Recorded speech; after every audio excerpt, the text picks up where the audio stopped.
जी, तो हमने अभी तक वर्क डन को एकदम सिंपल फॉर्म में पढ़ा है और हमने अभी तक पढ़ लिया है कि work done is defined as force into displacement. देखो, this is the simplest form of work done. अब हम आगे चलेंगे। जो हम आज का टॉपिक है इंक्लाइंड प्लेन।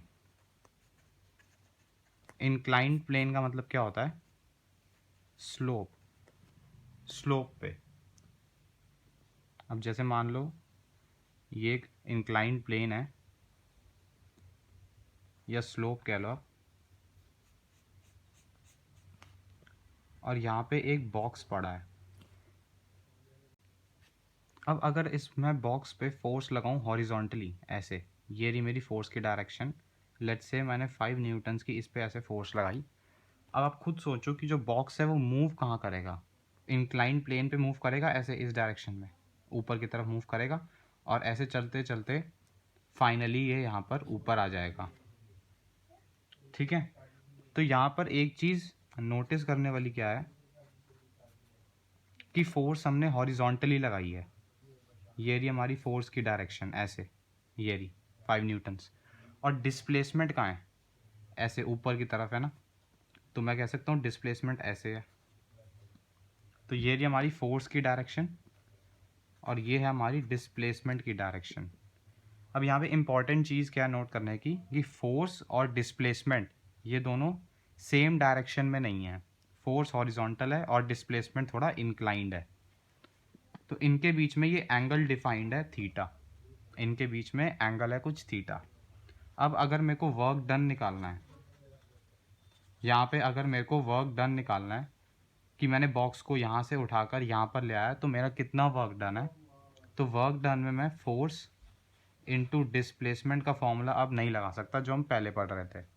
इसमें मेरे को थोड़ा सा चेंज करना पड़ेगा फॉर्मूले में, और साथ में मेरे को यहाँ पे कॉस थीटा भी लिखना पड़ेगा। देयरफॉर हमारा फॉर्मूला क्या बन के आता है वर्क डन का? Force into displacement into cos theta. ये है हमारा फॉर्मूला वर्क डन का, जिससे हम यहाँ पर वर्क डन निकाल सकते हैं।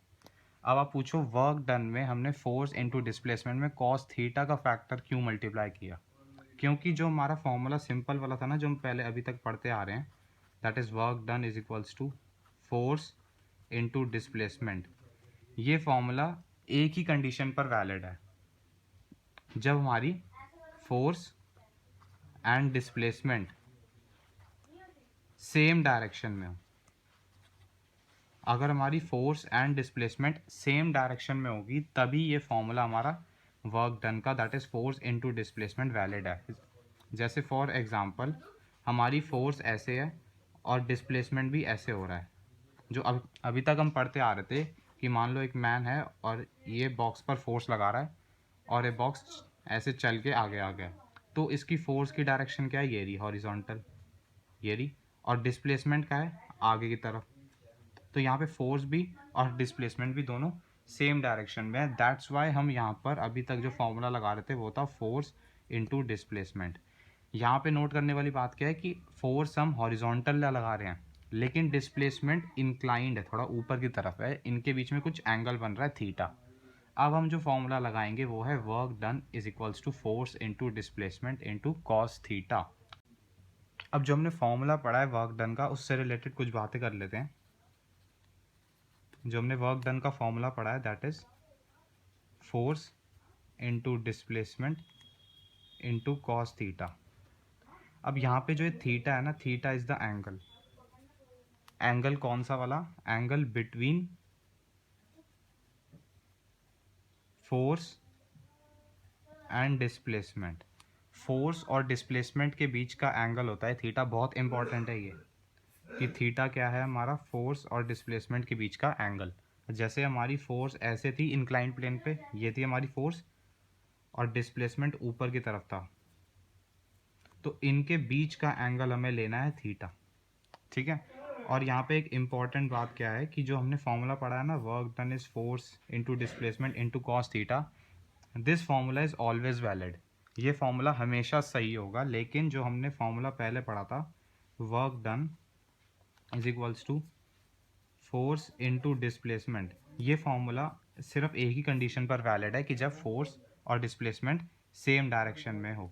ठीक है, ये फॉर्मूला तभी वैलिड है, but this formula force into displacement into cos theta is always valid. तो अब से हम जब भी वर्क डन निकालेंगे we have to use this formula, चाहे वो सेम डायरेक्शन में हो तब भी ये फॉर्मूला अप्लाई होगा। अभी आगे बताऊंगा कैसे। और चाहे वो सेम डायरेक्शन में फोर्स और डिस्प्लेसमेंट सेम डायरेक्शन में अगर नहीं भी हैं, जैसे for example this, in that particular case also we have to use this formula only। अब एक क्वेश्चन से इसको अच्छे से समझ लेते हैं। जैसे फॉर एग्जांपल एक इंक्लाइंड प्लेन है और इस पर एक बॉक्स ऐसे यहाँ पर रखा हुआ है, इस पर मैंने हॉरिजॉन्टल फोर्स लगाई 5 न्यूटन्स की। तो ऑब्वियस सी बात है डिस्प्लेसमेंट जो होगा, बॉक्स का जो डिस्प्लेसमेंट होगा ऑब्वियसली वो ऊपर की तरफ होगा और फाइनली बॉक्स जो है चलते चलते यहाँ ऊपर आ जाएगा। ठीक है, और ये हमें इसकी लेंथ दे रखी है इंक्लाइंड प्लेन की एज 10 मीटर। इस इंक्लाइंड प्लेन की लेंथ हमें दे रखी है 10 मीटर्स, और ये जो एंगल है ये वाला, this angle is given to us as let's say 60 degree का एंगल हमें ये दे रखा है। हमें फाइंड आउट करना है वर्क डन। इस बॉक्स को यहाँ से यहाँ ले जाने में कितना वर्क डन हुआ।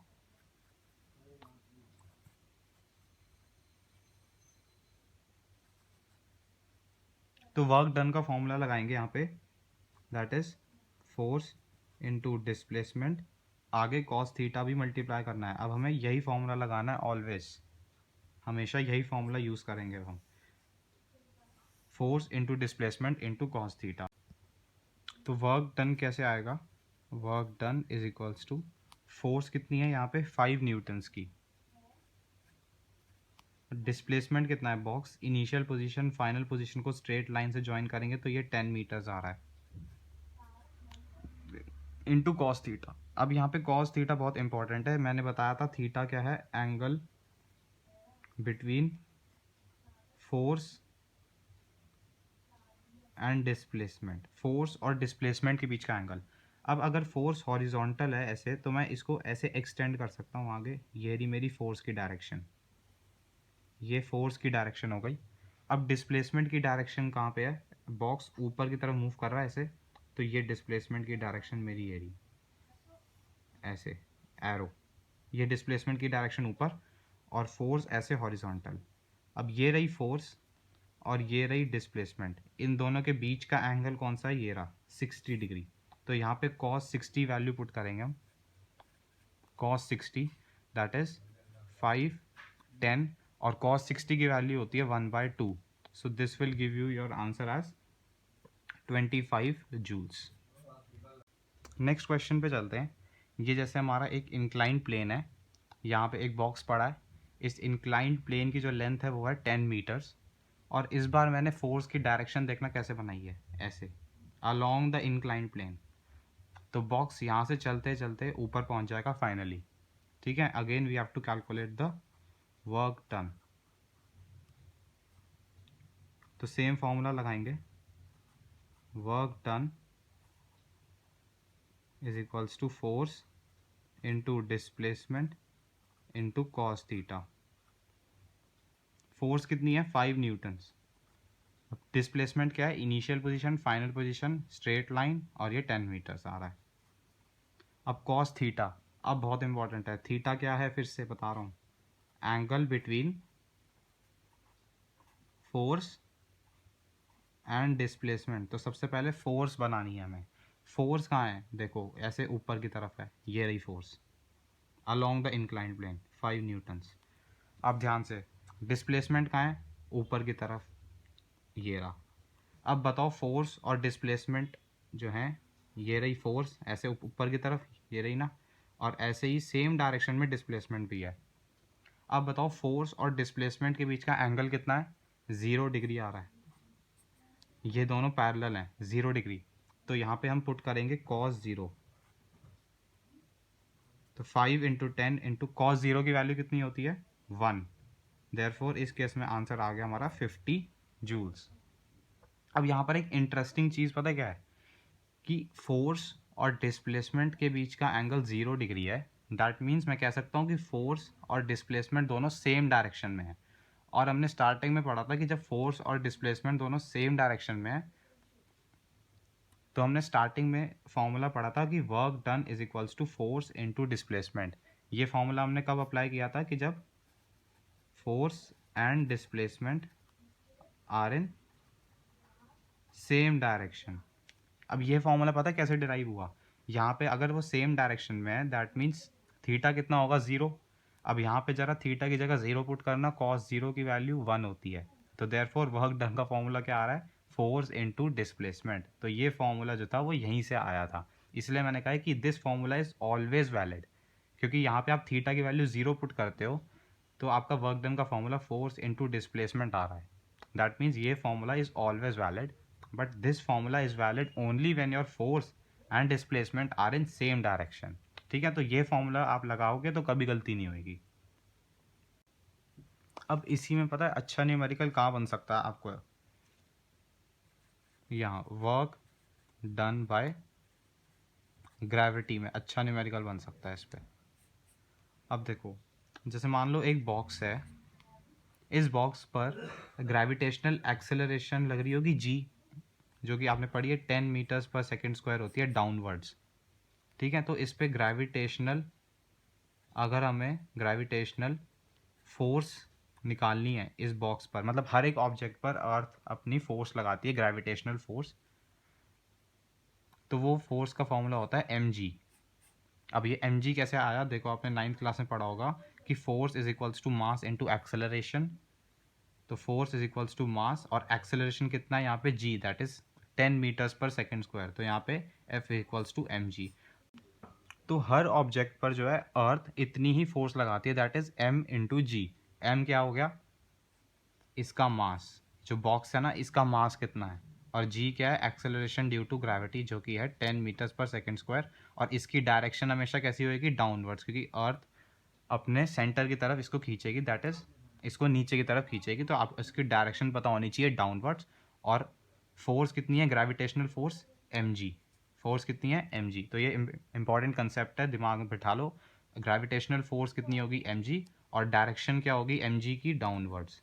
mg की भी डायरेक्शन डाउनवर्ड्स है, g की भी डायरेक्शन जो है डाउनवर्ड। अब इसी कंसेप्ट पे बेस्ड एक इंपॉर्टेंट न्यूमेरिकल पे चलते हैं। जैसे मान लो ये एक इंक्लाइन प्लेन है,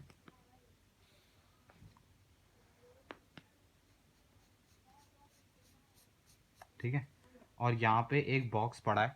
इस बॉक्स का मास हमें दे रखा है क्वेश्चन में, मास है इसका 2 kg। इसका मास है 2 kg। और ये जो लेंथ है इंक्लाइन प्लेन की, this is given to us as,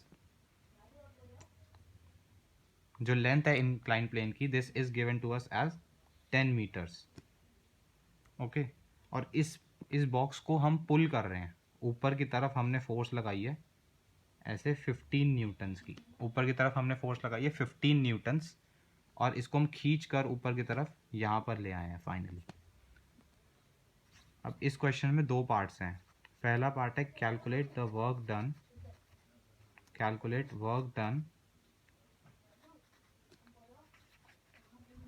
in pulling the box. इसका मतलब क्या है कि जब आप बॉक्स को पुल कर रहे हो तो आपकी फोर्स ने कितना वर्क डन किया इसको यहाँ तक लाने के लिए। और सेकेंड पार्ट है calculate work done against the force of gravity, against the gravity.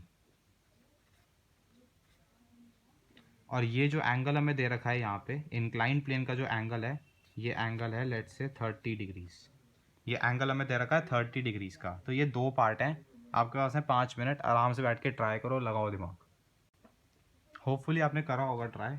अब देखते हैं इसके सॉल्यूशन कैसे करना है। देखो, फर्स्ट पार्ट देखते हैं, calculate the work done in pulling the box. मतलब जब आप बॉक्स को पुल कर रहे हो, आपने 15 न्यूटन की फोर्स लगाई है अलोंग द इंक्लाइन प्लेन, आप बॉक्स को पुल कर रहे हो, तो आपने कितना वर्क डन किया? तो हम बात कर रहे थे कि work done in pulling the box, box को पुल करने में कितना काम लगेगा। तो जब आप पुल कर रहे हो तो आपकी फोर्स है 15 न्यूटन्स। आप इसको पुल करके ऊपर लेके जा रहे हो, तो वर्क डन का फॉर्मूला लगाएंगे force into displacement into cos theta. अब फोर्स कितना है यहाँ पे 15 न्यूटन, डिस्प्लेसमेंट कितना है, इनिशियल फाइनल स्ट्रेट लाइन से ज्वाइन किया तो ये 10 मीटर्स। अब यहाँ पे थीटा क्या था, angle between force and displacement.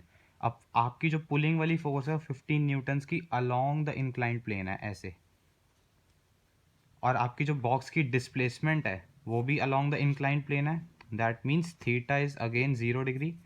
और यहाँ पे क्या पुट कर देंगे, तो ये है 15 इंटू 10 इंटू कॉस 0 की वैल्यू अगेन इट्स 1, तो आपका आंसर आ जाएगा 150 जूल्स।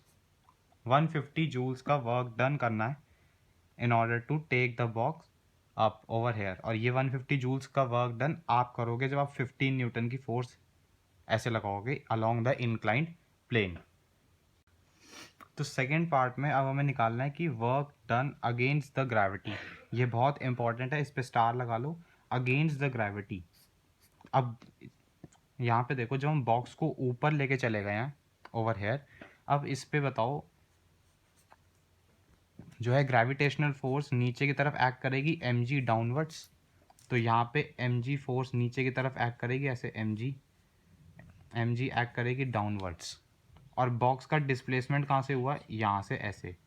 अब ज़रा ध्यान से देखना कि ग्रेविटेशनल फोर्स है नीचे की तरफ mg, और डिस्प्लेसमेंट हुआ यहाँ पे ऐसे, ऐसे यहाँ पे ऊपर की तरफ, तो ये रहा डिस्प्लेसमेंट हमारा। अब इनके बीच का एंगल हमें पता करना है। याद रखो ये फोर्स है, ग्रेविटेशनल फोर्स, हमें पुलिंग वाली फोर्स नहीं चाहिए, अब हमें ग्रेविटेशनल फोर्स चाहिए। तो ग्रेविटेशनल फोर्स क्या है, नीचे की तरफ mg ये रही, और डिस्प्लेसमेंट ऐसे ऊपर की तरफ इंक्लाइंड प्लेन पे, तो ये रहा डिस्प्लेसमेंट। अब हमें क्या होता है, थीटा में क्या पुट करते हैं हम, फोर्स और डिस्प्लेसमेंट के बीच का एंगल, तो फोर्स और डिस्प्लेसमेंट के बीच का एंगल ये रहा। तो अगर हम डायग्राम में देखें, दोबारा बना के देख लेते हैं, बॉक्स यहाँ पे था ना, इस पे नीचे की तरफ फोर्स लगेगी, तो मैं कह सकता हूँ ये डायरेक्शन है फोर्स की, ये रही, ये जो है फोर्स की डायरेक्शन है। और डिस्प्लेसमेंट की डायरेक्शन क्या है, बॉक्स यहाँ से चल के यहाँ आया है, तो ये रही डिस्प्लेसमेंट की डायरेक्शन। अब इनके बीच का एंगल चाहिए मेरे को, ये वाला एंगल। रिमेंबर हमें क्वेश्चन में क्या दे रखा था, ये एंगल 30 है, यहाँ पे देखो 30 दे रखा है, ये एंगल कितना होगा 90, तो ये एंगल कितना हो जाएगा 60 डिग्री। कैसे निकाला, 30 प्लस 90 प्लस इसको मान लो थीटा, और ये 180 डिग्री के बराबर होगा। तो यहाँ से अगर आप इसको सॉल्व करोगे then you will get theta to be 60 degree. तो यहाँ पे हमें जो थीटा चाहिए वो 60 डिग्री है, क्यों, क्योंकि मैंने स्टार्टिंग में ही आपसे कहा था कि जो थीटा होता है वो फोर्स और डिस्प्लेसमेंट के बीच का एंगल होता है। तो यहाँ पे फोर्स हमारी ग्रेविटेशनल फोर्स है नीचे की तरफ mg, और डिस्प्लेसमेंट ऐसे यहाँ पे ऊपर की तरफ, तो इनके बीच का एंगल चाहिए होगा हमें 60। अब गलती से आप 30 मत पुट कर देना, गलत हो जाएगा, एंगल चाहिए होगा हमें 60, ये वाला ग्रेविटेशनल फोर्स और डिस्प्लेसमेंट के बीच का एंगल चाहिए होगा हमें 60। अब हम ये निकालेंगे work done by gravitational force जो क्वेश्चन में हमसे मांगा है, and that is equals to force into displacement into cos theta. तो यहाँ से फोर्स कितनी है, ग्रेविटेशनल फोर्स निकालेंगे। अब यहाँ पे देखो ग्रेविटेशनल फोर्स कैसे निकालेंगे, F इक्वल्स टू mg होता है। अभी जस्ट हमने थोड़ी देर पहले पढ़ा था कि ग्रेविटेशनल फोर्स mg के बराबर है। तो फोर्स इज इक्वल्स टू, मास कितना दे रखा है हमें 2 kg, और g की वैल्यू ग्रेविटेशनल एक्सेलरेशन की आप 10 ले लो, तो आपकी ग्रेविटेशनल फोर्स यहाँ से 20 न्यूटन्स आ रही है। तो यहाँ पे फोर्स की जगह पे हम 20 न्यूटन्स पुट करेंगे। डिस्प्लेसमेंट कितना है, यहाँ से यहाँ गया है तो 10, यहाँ पे जो 10 मीटर्स दे रखा है, और कॉस में क्या पुट करेंगे 30, नहीं, कॉस में 60 पुट करेंगे। अभी हमने निकाला है ना फोर्स और डिस्प्लेसमेंट के बीच का एंगल 60, तो यहाँ से 20 10 और कॉस 60 इज हाफ, तो यहाँ से 100 जूल्स आ जाएगा। कितना आ गया ये, 100 जूल्स का वर्क डन। अब जो हमने फॉर्मूला पढ़ा था ना आज वर्क डन का, work done is equals to force into displacement into cos theta, इसको हम 3 पार्ट्स में डिवाइड करेंगे। पहला है कि व्हेन थीटा इज ज़ीरो, यहाँ पे थीटा ज़ीरो होगा। अच्छा, थीटा क्या था? फोर्स और डिस्प्लेसमेंट के बीच का एंगल को हम थीटा कहते हैं। ठीक है, तो जब पहला पार्ट है हमारा थीटा इज ज़ीरो, इसका मतलब क्या होता है कि फोर्स एंड डिस्प्लेसमेंट क्या है हमारी, सेम डायरेक्शंस में। ये पहले पढ़ चुके हैं हम, force and displacement are in same direction. अब इसके एग्जाम्पल देख लो। जैसे मान लो यहाँ पे हो आप, ये बिल्डिंग के ऊपर खड़े हो, ठीक है, आपके हाथ में एक बॉल है, आपने बॉल को छोड़ दिया, नीचे ड्रॉप कर दिया, तो बॉल ऐसे फ्री फॉल करेगी अंडर ग्रेविटी। अच्छा, अब बॉल पे नीचे की तरफ कौन सी फोर्स लगेगी? इसका वेट mg। और बॉल का डिस्प्लेसमेंट भी कहाँ से होगा? ऊपर से लेके नीचे। दैट मीन्स ये डिस्प्लेसमेंट की डायरेक्शन हो गई और ये फोर्स की डायरेक्शन हो गई। That means force and displacement are in same direction. तो ये इसका एग्जांपल हो गया थीटा इक्वल्स टू 0 डिग्री। तो यहाँ पे कॉज 0 पुट करेंगे तो वर्क डन का फॉर्मूला आ जाएगा force into displacement.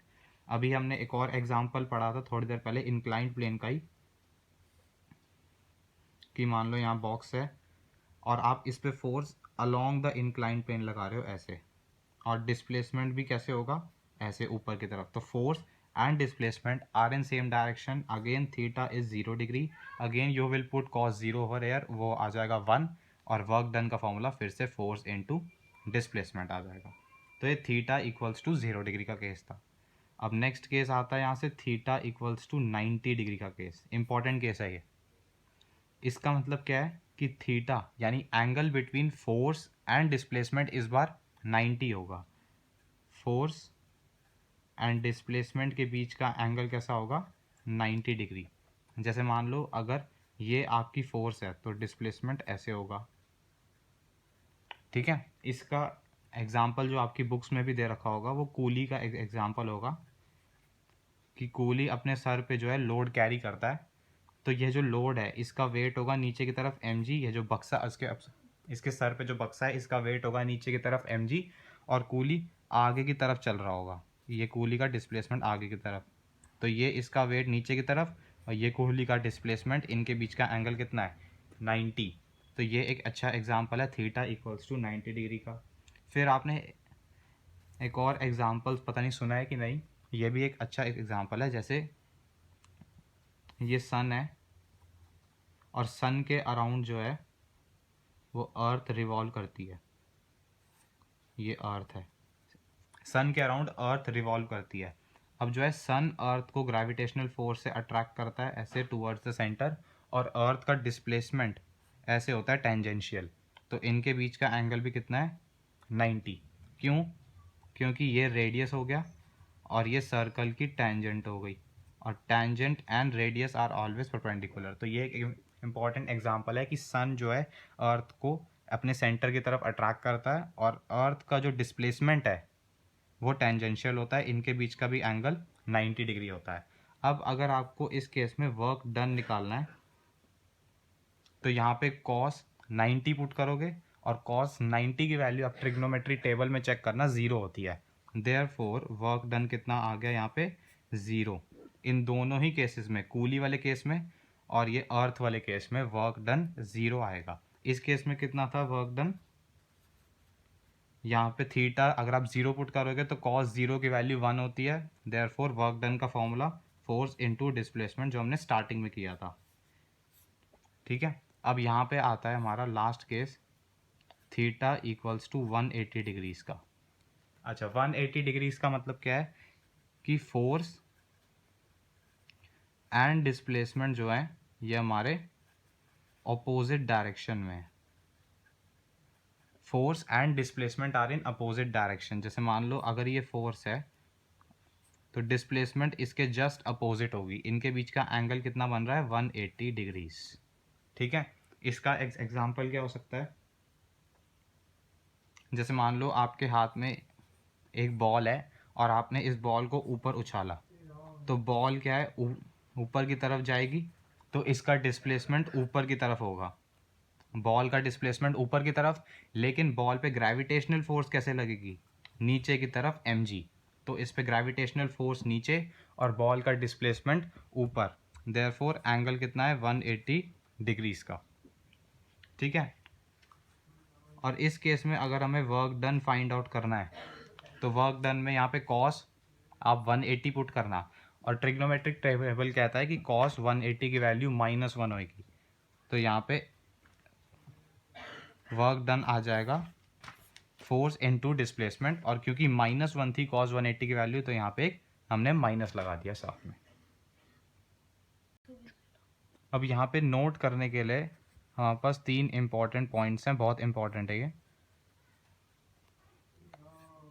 First point क्या है कि when theta lies between 0 degree and 90 degree, तो जब भी थीटा 0 से 90 के बीच में कुछ भी हो सकता है, जैसे 20, 30, 40, 45, 50, 55, in that particular case work done is positive. Work done क्या होगा? पॉजिटिव होगा। वर्क डन क्या होगा? 0 से 90 के बीच में पॉजिटिव होगा, क्योंकि 0 से 90 के बीच का आप कोई भी एंगल ले लो, 20, 30, 40, उसमें अगर आप कॉस की वैल्यू 0 से 90 के बीच में हमेशा पॉजिटिव होती है। 0 से 90 के बीच में कोई भी एंगल ले लो, कॉस की वैल्यू पॉजिटिव ही रहेगी। Therefore work done is always positive between 0 से 90। सेकेंड केस, अगर थीटा एग्जैक्टली 90 डिग्री है, तो एग्जैक्टली 90 डिग्री वाला केस अभी हमने डिस्कस किया है। वर्क डन कितना होगा एग्जैक्टली 90 में? 0 होगा, क्योंकि कॉस 90 अगर आप पुट करोगे उसकी वैल्यू 0 आती है। तो यहाँ पे वर्क डन हमारा 0 हो जाएगा। और थर्ड केस आता है कि when theta is greater than 90 degree but it is less than 180 degrees. अगर आपका थीटा 90 से 180 के बीच में कोई पर्टिकुलर वैल्यू है, जैसे मान लो 120 हो गया, 130 हो गया, 140 हो गया, तो इस केस में वर्क डन आपका नेगेटिव होगा। वर्क डन क्या होगा? नेगेटिव होगा। क्यों? क्योंकि 90 से 180 के बीच का अगर आप कॉस की वैल्यू देखोगे ट्रिग्नोमेट्री टेबल में, 90 से 180 में कोई भी एंगल ले लो, 120, 30 या 140, 145, वर्क डन हमेशा नेगेटिव आएगा, क्योंकि कॉस की वैल्यू 90 से 180 के बीच में नेगेटिव होती है। जैसे अभी हमने 180 वाला केस यहाँ पे भी डिस्कस किया था कि कॉस 180 की वैल्यू -1 है, तो इसलिए वर्क डन हमारा क्या आ रहा था? फोर्स इनटू डिस्प्लेसमेंट, और साथ में एक माइनस का साइन लगा दिया था हमने।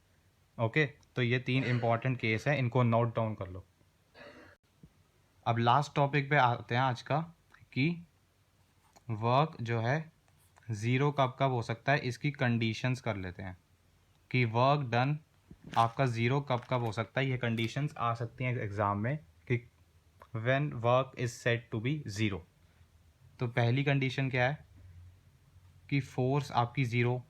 देखो वर्क डन का फॉर्मूला क्या है? Force into displacement into cos theta, ये है ना फॉर्मूला। अब इसमें अगर मैं फोर्स कोई 0 लगा दूं, दैट मीन्स अगर मैं फोर्स लगाऊं ही ना किसी ऑब्जेक्ट पर, तो वर्क डन क्या हो जाएगा? 0। सेकंड है, अगर मैं डिस्प्लेसमेंट को 0 कर दूं, जैसे हमने वॉल वाला एग्जांपल किया था ना स्टार्टिंग में, कि अगर मैं अपनी घर की दीवार पे फोर्स लगाऊं तो दीवार मूव नहीं करेगी, तो डिस्प्लेसमेंट 0 हो जाएगा। थर्ड केस आता है इसमें साइक्लिक पाथ वाला केस। साइक्लिक पाथ जो हम स्टार्टिंग में भी पढ़ते थे कि साइक्लिक पाथ में क्या होता था, आपकी इनिशियल पोजीशन और आपकी फाइनल पोजीशन सेम रहती थी। तो इस केस में डिस्प्लेसमेंट क्या होता है? 0। यहाँ डिस्प्लेसमेंट 0 डालोगे, वर्क डन फिर से आपका 0 आ जाएगा। और थर्ड केस क्या है? थीटा इक्वल्स टू 90 डिग्री का केस, जो अभी हमने पढ़ा कि अगर फोर्स और डिस्प्लेसमेंट के बीच का एंगल 90 डिग्री है। जैसे हमने कूली वाला एग्जांपल किया था कि कूली के केस में जो ये जो बक्सा है इसका वेट mg नीचे की तरफ और कूली आगे की तरफ चलता है, तो इसका डिस्प्लेसमेंट आगे की तरफ, इनके बीच का एंगल जो है वो 90 है। तो जब भी थीटा 90 होगा, फोर्स और डिस्प्लेसमेंट के बीच का एंगल जब भी 90 होगा, वर्क डन 0 आएगा। तो ये इंपॉर्टेंट कंडीशंस हैं, इनको आप नोट डाउन कर लेना कि वर्क डन कब 0 होता है। होपफुली आपको आज के सेशन में मज़ा आया होगा। बहुत सारी हमने बातें करी और इन डिटेल हमने कंसेप्ट को पढ़ा है। मिलते हैं नेक्स्ट वीडियो में।